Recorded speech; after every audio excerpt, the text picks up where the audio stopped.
How you doing there? Welcome back to Babylon Talmud. Today we're studying Daf Nun Aleph. Why not? Daf Nun Aleph of Masechta BavaBasra. Friends, 1 second. Okay. Fine. Well, friends, all right. Okay. So we're starting Daf Nun Aleph, Amud Aleph. At the 2 dots, 4 lines into the Amud, and Nun Aleph, Amud Aleph.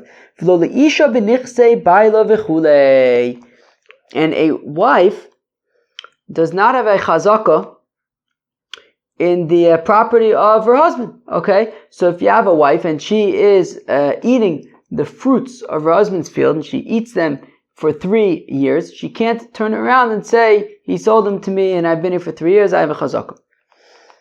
Pshita, well, this should be obvious. Came the Islam mizonehu dika achla. Since, of course, I think we learned about it yesterday, right? Right? Did we talk about mizonis yesterday? Yeah. We talked. No, where did we talk? Is it today? No. Wait, what? I'm so confused. Wait. Oh yeah, Memtes. Is that yesterday? Oh yeah, because yesterday was like Memtes and Nun. Anyways, right. So because the husband pays for her, right, is responsible to provide her with food, at least by default. So Memele, why was the husband not mocha? Because she's eating mizonis. I mean, right? So Kevin the Islam mizonis, since she has the right to mizonis, mizone udika achla. That's what she's eating. She doesn't own the field. She's just eating her mizonis. Lo tzricha deyiched la aro achrisa limizona. Well, so it's talking about a scenario where the husband designated a particular field from which she will receive her mizonis from that particular field, but now she's eating from a different field, and she eats from it for 3 years, and then she claims that it's her field, and it's not her mizonis field, that's a different field, so she's claiming that her husband sold her this field, and she has a chazaka still, the Mishnah is saying, that she does not have a chazaka in that field. Ha raya yesh, but, so she can't make a chazaka, but, if she has a document that says that she purchased the field from her husband, and that she bought the field from her husband, so then it is hers, right? She can't make a chazaka. That right there. We don't rely upon a chazaka, but if she has a document that says that her husband sold the field to her, well, then that's a valid field. That's a valid sale. Lema ligaluye zuze hu deboy. But 1 second, why is that a valid sale? Can't the husband claim that it wasn't a valid sale? He didn't really sell the field to his wife. He was just trying to see if she was hiding any money from him. He was suspicious. He thought, or at least he wanted to know, does my wife have money that she's not telling me about? Well, how will I find out? Well, I will claim to sell her my field and see what kind of money she can come up with. If all of a sudden she's coming up with all this money, it's like, hey, I caught you red-handed. You're hiding money from me. So we're saying that if she has a document that says that her husband sold her the field, well, then it's valid. Why is it valid? Maybe he only sold her the field to see if she has any money that she's not telling him about. And she fell right into the trap. And she bought the field. She went for the bait. So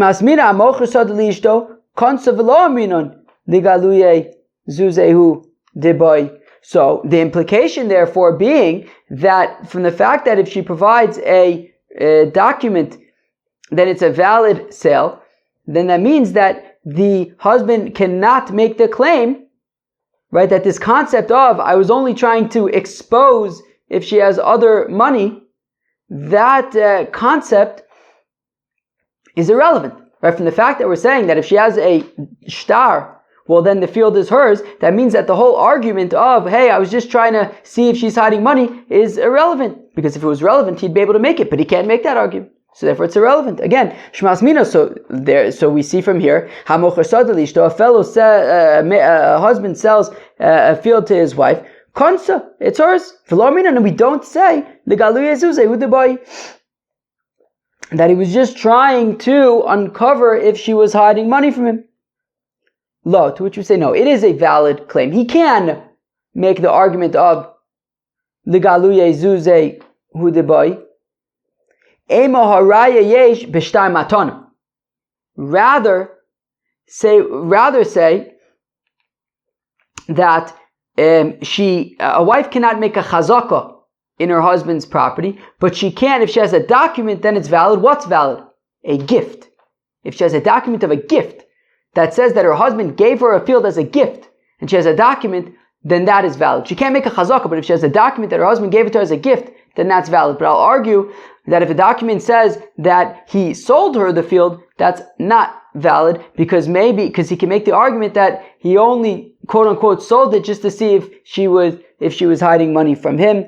But so a shtar mecher would be invalid, but a shtar matana would be valid. That right? I can make that argument. So in terms of ligaluye zuze udebai, it's not. First, we wanted to say it's not a valid argument. Now we're saying maybe it is a valid argument. So it's not clear yet. Omar le Rav Nachman le Rav Huna barada. So Rav Nachman says to Rav Huna, lehava mar gabon beorta betchuma. Ho ho. Rav Nachman says to Rav Huna, you missed out. You weren't in the Beis HaMedrash last night. You missed out. The Rashbam says something gewaldig betchuma. I think this is probably related, right? Because they say that back in the day, the Beis HaMedrash, maybe the Beis HaKnesses Oichet, was out in the field. Why? Why was the Beis HaMedrash out in the field? So maybe this is why. So it says betchuma, you weren't at the tchum, outside of the city. Says the Rashbam, about 3/5 of the way down the thin lines of the Rashbam. But in midrasha sheloin besof atchum ayu, they would make their Beis HaMedrash at the end of a tchum, I guess 2,000 amas outside of the city. Kidei sheyuchlu lavo sham b'Shabbos min ha'ayorus shemisoviv.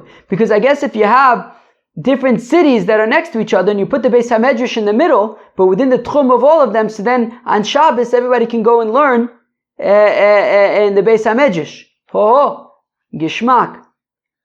So let's start again. Omar le Rav Nachman le Rav Huna. So says Rav Nachman to Rav Huna, lo hava mar gabon beorta betchuma. Rav Huna, you were not with us last night in the Beis HaMedrash.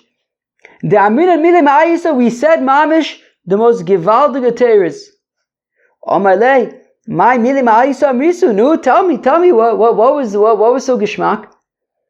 So amocher sada liishto konsa v'lo amrinon nigaluye zuze hudeboy. Rav Nachman says, you know what we learned, which was so gishmak, that if a husband sells his field to his wife, it's hers. V'lo amrinon, and we don't say nigaluye zuze hudeboy, that he was just trying to see if she's hiding money from him. It's a valid sale. We don't say nigaluye zuze hudeboy. Rav Huna was underwhelmed. Omar le, Rav Huna says, what's the big chiddush? That's what was so gishmak. What's the big chiddush? Pshita. Obviously, it is a valid sale, because regardless of the money, there was a document, right? There was a document that says that the husband sold the field to the wife, and now there's this argument of, well, maybe he was doing it just to see if she would come up with money. But forget about the money. There was a document. So even if the money is irrelevant, the document is relevant.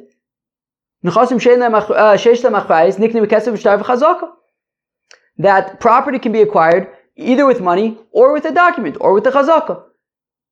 So forget about the money. Okay, fine, he was trying to see if she's hiding money. But regardless, there was a document, which is a valid form of sale for the field. So says Rav Huna, that's not a big chiddush, because regardless, it's a valid sale because of the document. So Dalzuze Me'acha, even forget about the money. V'tiknei b'shtara. The fact of the matter is she has a document that says that he sold the field to her. So it's her field. Of course it's a valid sale. After all, after all, do we not learn that property can be acquired with money, documents, and chazakas? So the document is a valid form of sale.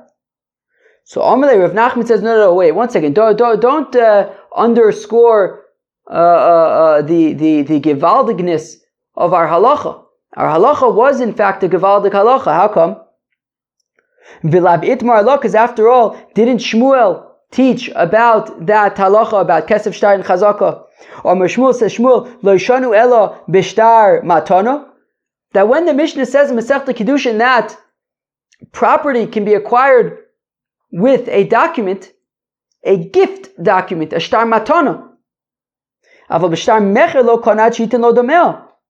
But if it's a sale that involves money, you cannot be koneh karka, you cannot acquire property with a document if there's also money that needs to change hands, right? If Shimon's selling his field to Reuven for a certain amount of money, for $1,000, a bargain, so if Shimon's selling his field to Reuven for $1,000, well, when Reuven gets this document that says that he is now the owner of Shimon's field, he doesn't yet own the field until he gives the money.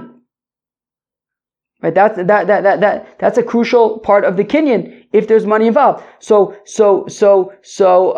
Therefore, Rav Nachman responds to Rav Huna and says, wait, Rav Huna, you're saying that our chiddush wasn't such a big deal. Our chiddush of it's a valid sale and we don't say legaluya zuzeu deboy.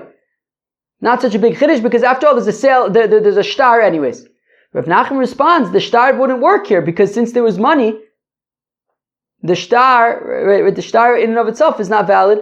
It doesn't make the kinyan. You would have to pay the money in order for the kinyan to work. And that money, we're saying that it's valid. We don't say the galuya zuzeu also. V'lav mosiv Rav Hamnuna. But one second. Rav Huna responds to Rav Nachman, and he says, what do you mean the shtar alone does work, even for a shtar mecher? Because didn't Rav Hamnuna ask on Shmuel that we have a brisa, bishtar, ketzad, how does a sale work? Or how does an acquisition work with a document? Kosavla, lanir, or alacheres, that if a fellow writes a document on a piece of paper or a piece of pottery, afapi, she'ein bo shavapruta, even though the paper or the pottery is not worth a shavapruta, but sadai mechura lecha, or sadi, I meant to look up sadai or sadi. I don't know, I feel like it should be sadi, but it sounds a little weird. But anyway, sadi mechura lecha, my field is sold to you. Sadi nisuna lecha, according to Agos Abach, or my field is given to you as a gift.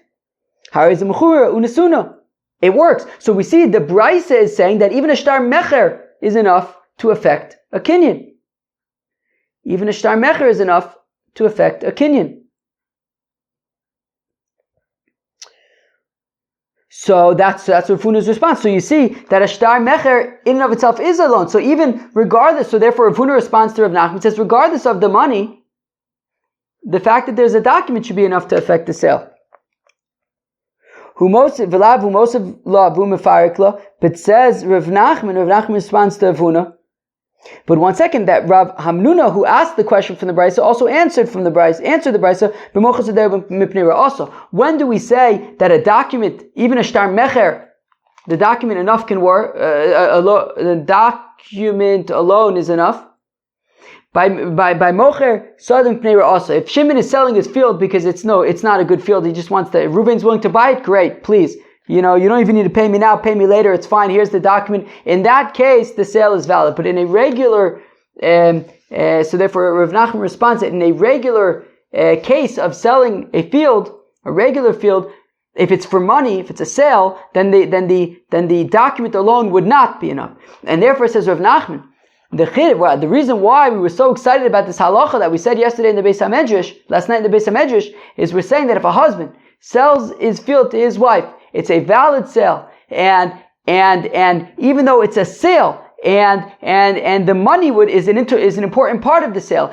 We don't say Ligaluye Zuze who the boy. We don't say that he only sold it to see if she's hiding money. No, rather we say the sale, the money that she pays him is valid to make the sale, and it is a good sale. We do not say Ligaluye Zuze who the boy. Rav Ashi Omar, and says Rav Ashi, B'matono bikesh litna lo. Rav Ashi responds that actually the brisa that mentioned shtar mecher being a valid a form of sale, even the shtar alone, even though the money wasn't paid, that's not actually talking about a shtar mecher at all. No, by a shtar mecher, there would have to be money in order for the kinyan to work. So this brisa that talks about a shtar mecher alone being enough is talking about actually he's giving a gift. He's actually giving it as a gift. He really wants to give his friend a gift. So then why does he write in the document about a sale? Why did he write it as a sale?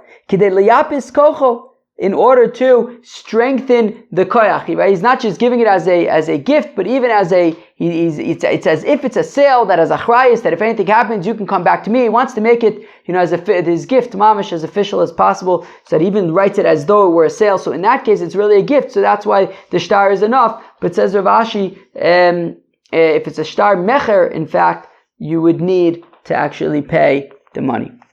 Okay, fine.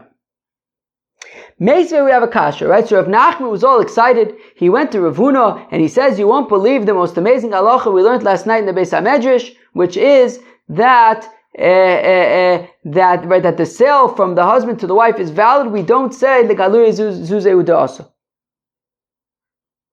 But Meisvei, we have a kasha. Love him in an eved. If an adon borrows from an eved, v'shachvaro, and then he frees his eved. So does he have to pay back, or he borrowed from the Eved, does he have to pay back the Eved? Mina'isha v'gersha, or he borrows from his wife, and then they get divorced. Ein loen olav klum, they can't make any claim against him. My time, why can't they make a claim against him? They lent him money. Is it not because we say he wasn't really borrowing money from them, he was trying to trick them into showing that, into revealing any money that they were hiding from him? That's it. So we see that the concept of Ligaluye Zuzeu De'asa is valid. So Shiny Asam, it's different. That's a loan. Here we're talking about a sale. By a loan, we can assume that the Adon or the husband was just trying to uncover any money that was being hidden from them, from the Adon or from the husband, but they weren't actually interested in accepting upon themselves debt. So therefore it makes sense that they weren't interested in actually taking out a loan. They were just trying to find any hidden money, because they don't want, right? When you take out a loan from somebody, you're indebted to them. And the pasuk says eved love leish malve, that a borrower is an eved to a lender. And so therefore, in the case of the husband or the adon who borrows money from his wife or from his eved, so there we can assume that the galuye zuzeu da'asa, because he wouldn't want to actually put himself in a situation where he's in debt. However, in terms of a sale, in that case, we would not say ligaluye zuzeu da'asa, and therefore, if a husband sells his field to his wife, it is a valid sale. Shalach Rav Huna bar Ovin. Rav Huna bar Ovin sent, and says Rashbam, the Talmidei Beis HaMedrash. The Rav Huna bar Ovin sent to the Talmidim in the Beis HaMedrash, Hamocher Soda Leishto, that a fellow who sells a field to his wife, Konso. So she's konet, Uval Ochel Peris, and the husband can eat the fruits. The husband can eat the fruit. So he sells his field to his wife. His wife now owns the guf hakarka, and he can eat the pears. Bram, however, Reb Abba, Reb Abo, v'chol gedolei ador amru, Reb Abba, Reb Abo, all the gedolei ador, they say, b'matona bikesh litno lo, that no, we treat it as a gift. But the only reason why he wrote it as a sale would be just to, I guess, strengthen the sort of her receiving it, and I guess he accepts upon himself a chayes, but he's giving it as a gift, and as we're going to see, I think soon, yeah, I think so. Yeah, I think we're about to see. But when you give something as a gift, so then you give it fully, and therefore if a husband gives his wife a field as a gift, he doesn't have access to the pairs. And that's so according to the Tanakama, not Tanakama, who is this? So to start over, right? Shalach Avuna bar Oven amocher sad lishto konsa. So she's going to the gufa karku. V'alocha pears, he can eat the pears. Brum, Rabba v'chol gdolei ador amu b'matana bikesh litnola. We treat it as a matana, and therefore it's entirely hers, and he doesn't have access to the pears. Lashon mecher. Why do you write it as a mecher? Liapos is kocha, to make it like a stronger kind of gift, and I guess he accepts a chayes for it. But he can't eat from the fruits because we treat it as a gift, and it's entirely hers. Meisvei, however, we have a kasha. We have a kasha. I guess that kasha would be on Rav Huna bar Oven, who says that a fellow can sell a field to his wife. A husband can sell a field to his wife. Meizvei lovim in eved v'shicharo, as we saw a few minutes ago. If a person borrows from an eved but then frees the eved, min isha from his wife v'gersha, and then he divorces her. Ein lo en olav klum. They can't make any tanas of him. He doesn't owe them anything. My time. Don't we say it's because it's not a real loan because he was just trying to see if they were hiding money from him? So here also we should say that it should not be a valid sale. Shani osam delo lishve inish eved lo v'lish malvet. No, the reason why we say ligaluye zuze the asa by the loan is because the assumption is that he didn't want to make himself indebted to somebody else, and therefore, if we could say it's ligaluye zuze udeba, so we're going to say that. But by a husband selling his field to his wife, we're not going to say ligaluye zuze hu deba. Okay, fine. Where are we? Okay, where are we? Okay, let me stop it here. Omar Rav, says Rav, hamocher sada liishto, a person who sells his field to his wife, konsa, she is kona the field. V'abalocha peris, and he can eat the fruits. But matano, but if he gives it to her as a gift, konsa ve'ena balocha peris. So then she entirely is kona the field, and the husband cannot eat the peris.